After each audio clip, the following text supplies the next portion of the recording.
The 2021 federal election is fast approaching, and today we have the opportunity to discuss the issues with the Lethbridge Liberal Party candidate, Devon Hargreaves. Devon, welcome back to Bridge City News. Thanks for having me. It's always great to be here, and it's been a long time since we had a chance to catch up. It sure is, Devon. Thanks for your time. Now, the polls tell us that a majority of Canadians believe this is the wrong timing for a federal election. I mean, we're still in the middle of the pandemic. We have a lot of wildfires burning across the country. Why does the Liberal Party feel differently about it? It's been an unprecedented last 17 months. Nobody saw that coming. It's time for a new mandate to kind of determine how, as a country, Canada continues to move ahead. There's been a lot of safeguards in place in order to allow people to vote safely, be that voting by mail or voting in advance at the returning office anytime up until advanced polls, and then advanced polling options. I assisted one gentleman yesterday in arranging for Elections Canada to come to his house on election day to cast his vote due to mobility issues. So there's a lot of different ways that people can vote and do so in a safe and secure manner. So how do you respond when people say, Trudeau just wants a majority? That's what he's doing. It's very selfish, and the Canadians really don't want to go to the polls right now. So how do you respond to that? What I would say to that is we do need to determine as a country how we continue to move forward and continue to move ahead. There's a lot of money that's being spent, and regardless of which party forms government next, a lot of money that will continue to be spent in getting us out of this pandemic and continuing to move forward. So Devon, what are you hearing when you go door knocking? What are you hearing from the local constituents here in Lethbridge that are some of the biggest issues? We're hearing concerns about healthcare being privatized by the Conservative government if they were to form power. We're hearing concerns about $10 a day childcare not making it to Alberta if the Conservatives were to get elected. We're also hearing a lot of positivity. A lot of people do want to see $10 a day childcare. They do want to see a lot of the first-time homebuyers incentives brought in, and a lot of gratitude for a government that has had Albertans and all Canadians' backs over the last 17 months. Let's talk about affordability, not just for homeowners, but people who rent, like my kids, for instance. I mean, they're paying outrageously high rent prices right now. So what's the Liberals' plan to make life more affordable, especially when it comes to potentially being a homeowner or even just a renter, trying to get by? Yeah, a lot of our platform is based on leaving more income in the pockets of the everyday person. We're talking about $10 a day childcare. Off the top of my head, I believe in Edmonton it costs up to $1,400 to $1,800 a month for childcare. Under the Liberal plan, that'll shrink to about $3,100, depending how many days, of course, and that'll leave a significant amount of money in people's pockets, as well as making it more accessible to buy a home, allowing for a TFSA, if you will, a tax-free savings account to allow you to put money aside to put towards a down payment, and increasing the first-time homebuyers incentive from $5,000 to $10,000. So we're going to be helping people get into homes. I think one thing this pandemic has shown us is that there's a lot of uncertainty and instability, and it just took a few months or a month without a paycheck for a lot of people to be in a very hard place. And we want to be able to provide that security and that place to call home. And if that means a forever home, then so be it. Now, federal spending on the COVID-19 pandemic has left Canada with a huge debt that is growing by over $424 million a day. Devon, that's huge. I think our debt's over $1 trillion now. What kind of monetary policy will your party follow in order to create jobs and boost the economy without sacrificing the finances of our grandchildren, future generations? Yeah, so built into the last budget that was presented, we did have $15 billion over the next 2.5 years, kind of on standby, if you will, to use. We understand that pandemics are unpredictable. And we're going to continue to reduce that deficit year by year and continue to grow the economy and create jobs and get that back to over 1 million jobs for Canadians, as well as we will be increasing taxes on those that have profited the most and recovered the fastest and the most successfully over the course of this pandemic. So we're talking major banking and major insurance that has benefited over $1 billion a year. Now, the Liberal Party wants to see mandatory COVID-19 vaccines on planes, trains, not automobiles, but in the federal public service. But you're getting a little bit of pushback now from the unions. Will the government be firing anyone who doesn't comply, or will there be maybe some exceptions for those with religious differences and those with health reasons, not to get the jab? That's yet to be seen as that policy, of course, is developed. I think the whole purpose of mandating mandatory vaccinations is to keep everyone safe. And if you're working and representing the Canadian government, individuals who have a right to access the services offered and provided by the government of Canada have a right to feel safe and secure while doing so. How about vaccine passports? What's your stance on those? Do you think we should use them not just for travel, but maybe before going to restaurants, going out to movie theaters, just going out, period? Do we need those vaccine passports? I think vaccine passports make a lot of sense. Our party has announced funding for provinces to create vaccine passports and to continue to move forward with ensuring everyone remains safe and that those who have taken the time to go out and get vaccinated in the interest of our community are able to still enjoy life in as much of a normal way as we can. Now let's circle back to healthcare for just a moment here as well. Now the Liberal website includes a headline that reads, "Better healthcare for everyone." What exactly does that mean and how will that be delivered? Right off the top, we'd be looking at working with provinces to increase our doctors and nurses by up to 7,500.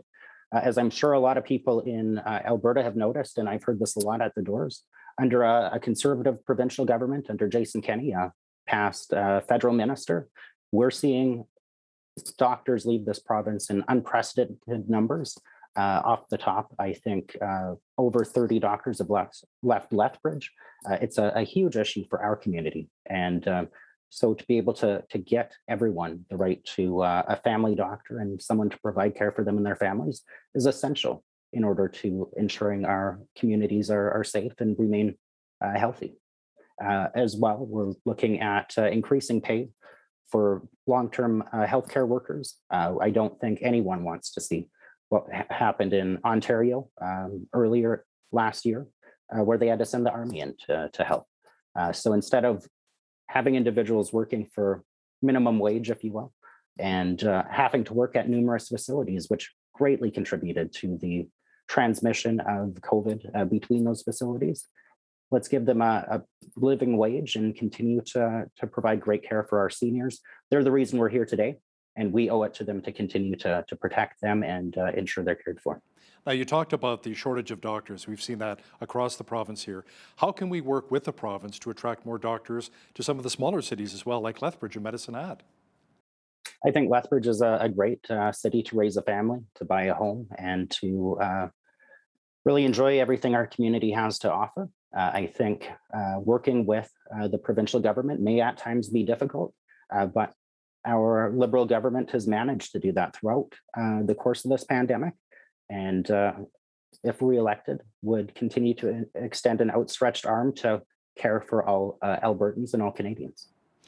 Now, Devon, there's word that the Trudeau Liberals may revoke the charitable status for Canada's pro-life groups. How do you respond to that?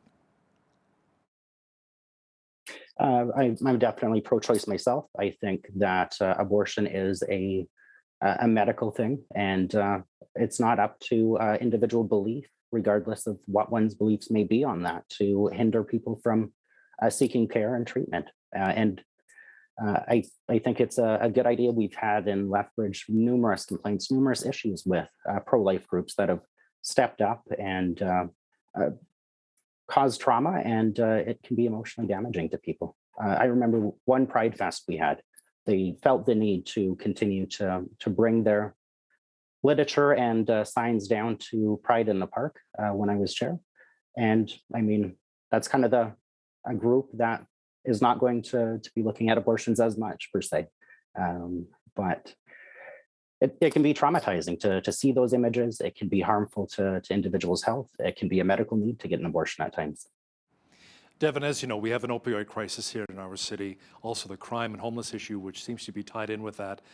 Do you have any specifics on what you would possibly bring as an MP to Lethbridge to really help deal with the drug crisis here in our city? Our government has already provided 600 million in funding to address opioid epidemics. It's something that I campaigned on very heavily in my provincial run too, that it is a health emergency. So if elected as MP for Lethbridge, our party has announced up to 500 million in additional funding to continue to tackle the opioid epidemic and to provide treatment through means tested ways. And that's what the way we're going to get over this. It's a multi-pronged approach, be that supervised consumption services, detox, as well as a lot of mental health. And to expand on that, we're looking at introducing a 3-digit mental health crisis line for all of Canada. So it's a multi-pronged approach. And again, helping people get into housing and such will help contribute to that. I guess a big question as well is how much of that 500 million will actually make its way down here, right down to Lethbridge. Now, Devon, speaking of big bucks, the carbon tax is having a major impact in southern Albertans, especially a lot of the farmers that we talk to. Is a carbon tax really necessary to protect the environment, or is it just a way to generate more revenue for the government? It has been a great way to help ensure that we are bringing down our greenhouse gas emissions and carbon. And I think that it does, of course, raise revenue, but it's something that is a step in the right direction. Now, the Liberal platform states that the plan is to make sure the oil and gas sector is at net zero by 2050. How will that happen in such a short period of time without losing a lot of Alberta jobs? Part of our platform is to invest $8 billion to accelerate green industry, as well as to achieve net zero. We would have to retrofit a lot of our existing buildings and infrastructure. That in of itself is going to create an entire new industry and a new demand that would allow for many jobs to be created and for many new areas of expertise to thrive and flourish. Now, many Canadians and many Albertans, of course, are big supporters of the energy sector here. Many believe that it's the economic engine that's been driving this country for a number of years. But at the same time, a lot of people view Trudeau and the Liberals as very anti-oil, anti-energy. So why would you cut off the nose to spite your face? Like, it generates billions upon billions of dollars each year that can help pay for highways, for schools, and so much more. And it's not just oil, for our vehicles, but I mean, oil is used in making driveways, asphalt driveways and in plastics and such.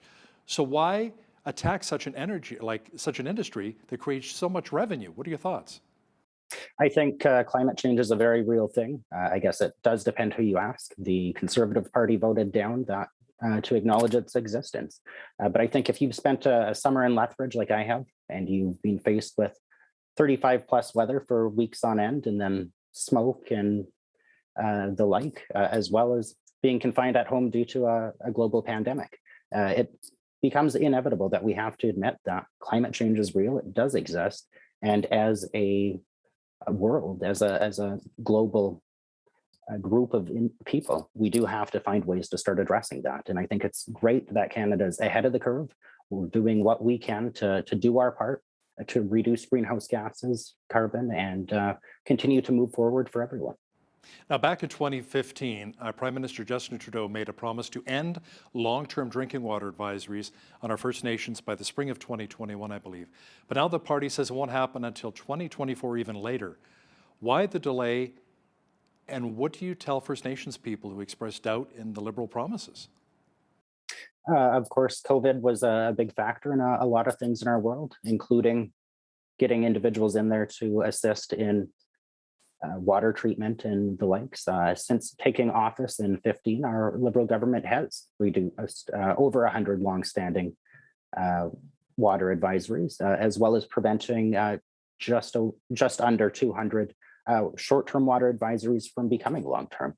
Our government has been there, will continue to be there, and we will continue to work to ensure that there is clean drinking water for every member of our community and our province and our nation. Devon, any thoughts on what it will take to really end racism as we work towards reconciliation here in our community? That's a very good question. It's something that we all have to look in the mirror and find that those things we may say or do that can be taken as racist, or that deep down could be racist. It's probably the best thing to liken it to is when I took over as chair of Lethbridge Pride Fest. The city, very progressive, and the likes. And I'm sure you recall that year that we had paint dumped on the crosswalks, and that brought the community together. I hope that as a community, we're able to step up and say no to racism, that those attitudes and behaviors and language is unacceptable. And we have to take a shift as a society. Now, the government can do what it can to kind of help move that along as far as hate speech and things like that, which our government has done. But as far as a societal shift, it will take each and every one of us to come together as a community and say that racism is not acceptable, and we will do what we can to address that as individuals and as a community. Devon Hargreaves is the federal Liberal Party candidate for Lethbridge. Devon, thanks so much for your time today. Thanks for having me. I appreciate it.